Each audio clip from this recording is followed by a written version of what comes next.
বরাক বিজেপির পিতামহ কবীন্দ্র পুরকাস্তের প্রয়াণে শোকস্তব্ধ রাজ্য।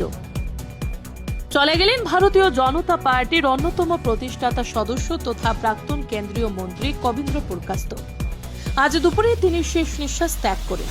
মৃত্যুকালে বয়স হয়েছিল 94 বছর।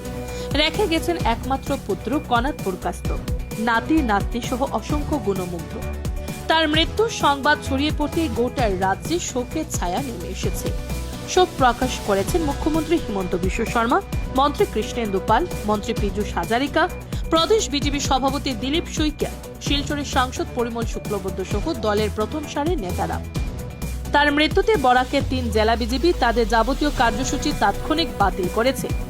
উল্লেখ্য, 1980 সালে ভারতীয় জনতা পার্টি গঠনে উল্লেখযোগ্য ভূমিকা নিয়েছিলেন এই বর্ষীয়ান নেতা।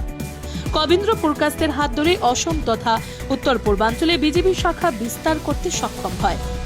তিনি 1998 থেকে 99 সালে বাজপেয়ী মন্ত্রিসভার অন্যতম সদস্য হিসেবে বেশ সুখ্যাতি অর্জন করেন। প্রাক্তন প্রধানমন্ত্রী প্রয়াত অটল বিহারী বাজপেয়ী এবং লালকৃষ্ণ আদবানির অত্যন্ত ঘনিষ্ঠ ছিলেন তিনি। দীর্ঘদিন থেকে তিনি বার্ধক্যজনিত রোগে শয্যাশায়ী ছিলেন। অসুস্থ অবস্থায় তিনি দলীয় নেতা মন্ত্রীদের পরামর্শ দিয়ে দলকে এগিয়ে নিয়ে যেতে সাহায্য করে গেছেন। তার মৃত্যু দলের অপূরণীয় ক্ষতি হয়েছে বলে শোক বার্তায় জানান মুখ্যমন্ত্রী Himanta Biswa Sarma. Bureau report, Nababarta today.